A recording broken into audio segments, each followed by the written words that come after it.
Farah Hanoun for MMA Junkie, and I'm joined by UFC lightweight Dan Hooker, who is scheduled to take on Dustin Poirier on May 16. But of course, we got the news that all events have been suspended indefinitely. Dan, just wanted to get your reaction. What was your reaction when you heard about the news last night? It took a day. It took a day to get over. This is just something I live for, man. I live for getting in that cage. I live for putting on a show. So I was any shred of hope that they were giving me, like I was going all in on it. You know, if they say, because as far as I was concerned, like the only message I was getting from the UFC was it's green light. Like May 16th, the date that my fight was scheduled for was gonna happen. You know, so I was training my ass off, and I was getting fit, and I was going to be prepared for that date. Well, as prepared as I could be under the circumstances at the moment. So it took me a day. Yesterday, training was pretty unmotivated, but looking forward to getting back into some sessions today. So tell me, like, you hadn't signed the contract yet, right? It was just a verbal agreement? Yeah, just a verbal agreement. Like before this all kicked off, like we were like moments away from getting this thing signed. We are moments away from getting this thing on paper.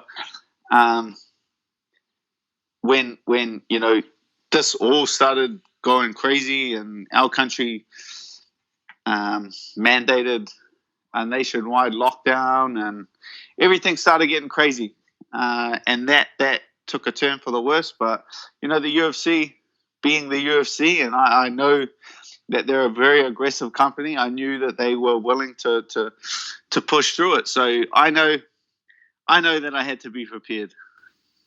And because I had heard that Walt Harris versus Alistair Overeem had moved to the May 16 main event. So that I kind of wondered, I'm like, how's that possible when you and this was of course before the cancellation of all the events or the postponing.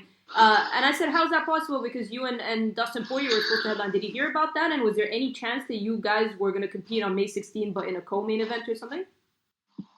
To be honest, like I haven't heard too much from the UFC for a while. Mm-hmm. You know, because they had a contract signed. Did they already have a contract agreed to? Because you know, ours wasn't across the line. So had that been offered, yeah, but it's all kind of in the past now. Mm-hmm.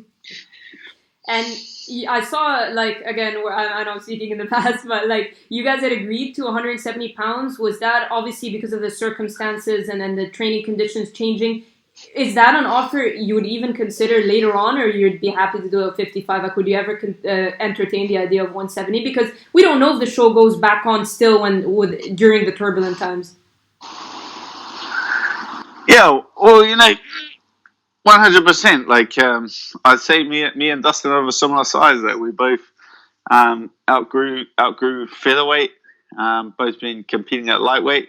But yeah, that's just our natural walk around weight. It's the same reason why they let McGregor and Cowboy compete at 170, because we're way, you know, that's like our lean body weight will be closer to 170.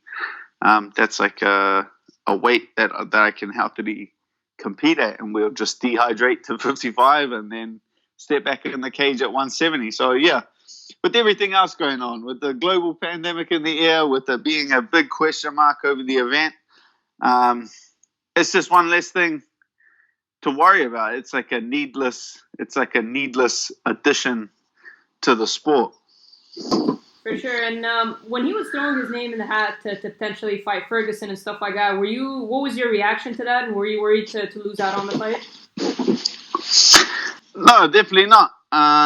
It's a business. It's all. This whole game is risk versus reward. Would I have entertained the idea of a lower ranked fighter at this time under those circumstances? Definitely not. So for Dustin to throw his name in the hat for a fight that would have potentially got him even more back on track than a fight against me is, you know, I have no problem with that. If he turned down a fight with me to fight Gagey, Ferguson, or McGregor, I can't get upset about that because I would do the exact same thing to him. Yep. All right. And talk to me about the matchup with Dustin. I mean, on paper, it's a phenomenal fight for the fans, and pretty much like inevitable to be a great fight. But what are your thoughts on the matchup, and how do you see it playing out? I like the matchup. Two of what I would say are the most two skilled strikers in that top five. But his ranking, man, that's really why, irrelevant of everything else, he's number 2 in the world and he's the last guy to fight for the title. And if you want to put yourself in a position for a title shot, beating the last guy to fight for the title in a main event is how you do that. So that's regardless of everything else. Like, I feel like I match up well against anyone in the entire division. So that was genuinely just for rankings. I'll look. I get the number 2, and then I'll look at the ranking once it gets. The actual style and how we match up once I get the fight confirmed. And when they were going to go with Gaethje and Ferguson, that was going to kind of stall things a little bit because you're saying you're fighting the number 2 guy in the world, so a win over Poirier would certainly put you in a phenomenal position. So when they were going to put together Gaethje and Ferguson, that obviously would have led to a title unification battle, which would have stalled everything ultimately. So were you looking at it like that, or what? No, that's not how I was looking at it. I was looking at it.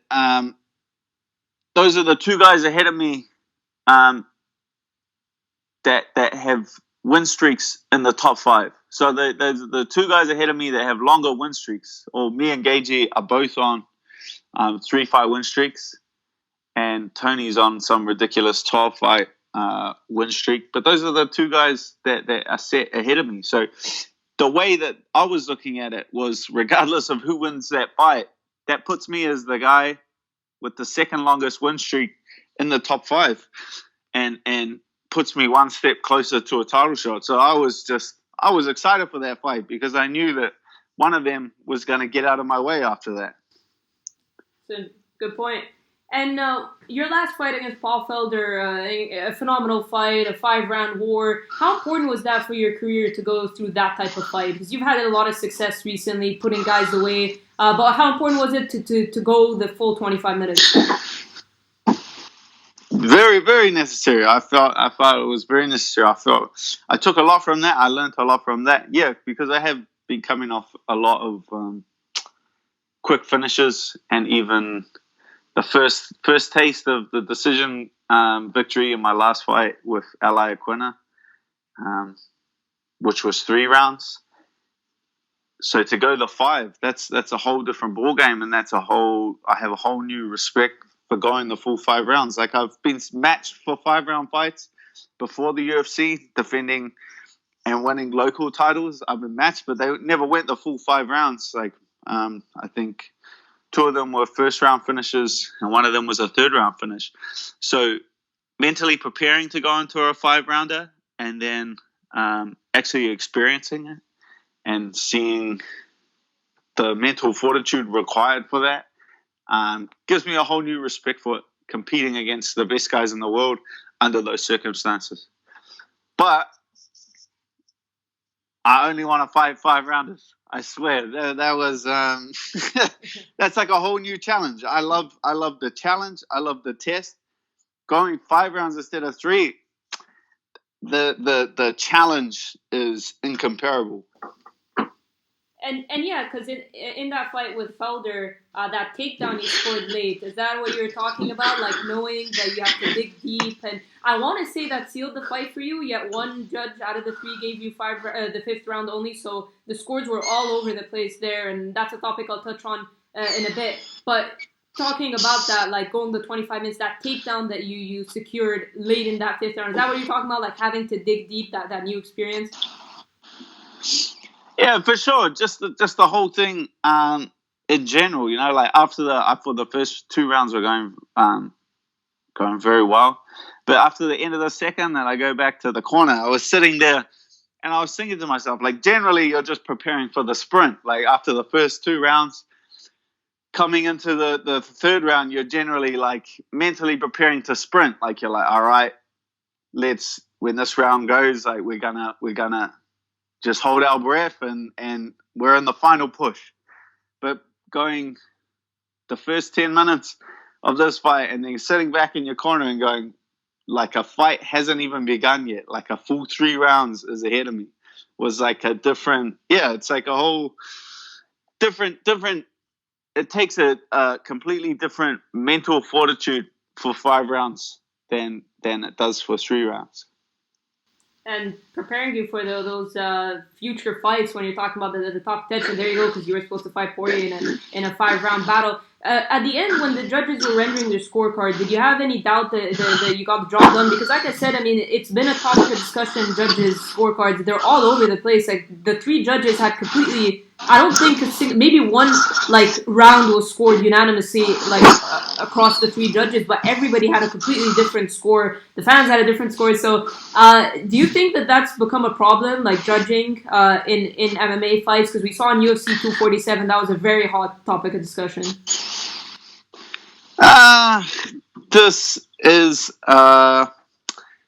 it's mixed martial arts. Like at the end of the day, mixed martial arts is an art form. Like it's a form of art, and art is subjective because of so many different reasons. Because of your background, if you're from a grappling background, a striking background, even a wrestling, jiu-jitsu background, judo background, you're gonna score things a lot different dependent on your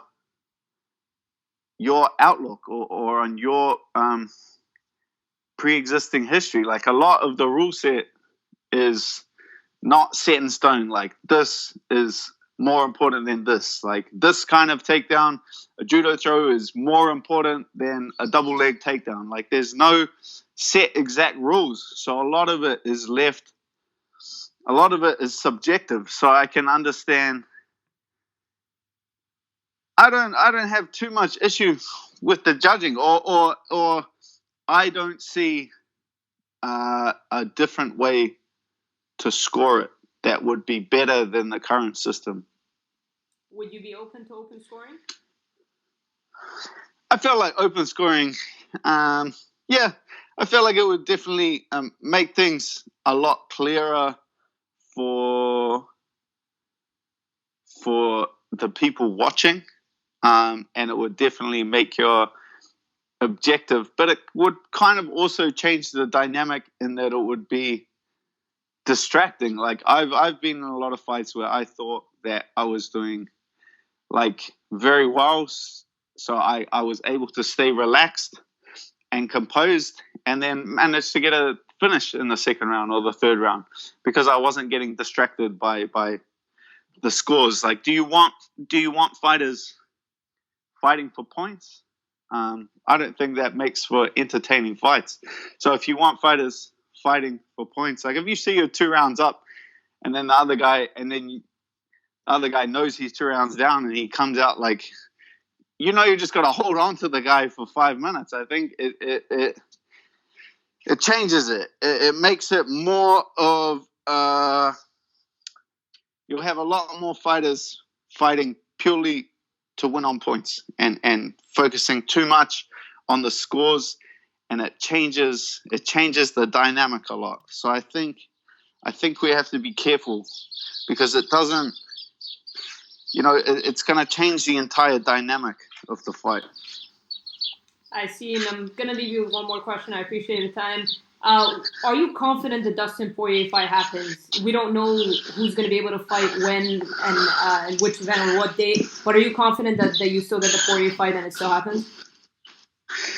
Yeah, it's a crazy time, especially for international fighters, because I think for what we're seeing over the next few months that we're going to have, we were going to have to sit back as international fighters and watch the American-based guys fight against each other for another couple of months before we were able to get an opportunity to get back in there. So this kind of throws everything back up in the air. But, we can look forward to whatever plans that the UFC has, whether that's Fight Island or whether that's not. Like me and my team, me and the fighters from my team have already got together and we've spoken about it, and we would move as a team. Israel, Alex, myself, Brad, Kai, Shane, we could come over as a unit. We could train, do our camps together on wherever the UFC has set this fight to take place, and we could all compete on the same card. We could do our whole camps together and we could compete on the same card. We're thinking about saving the UFC some jet plane money. How about that?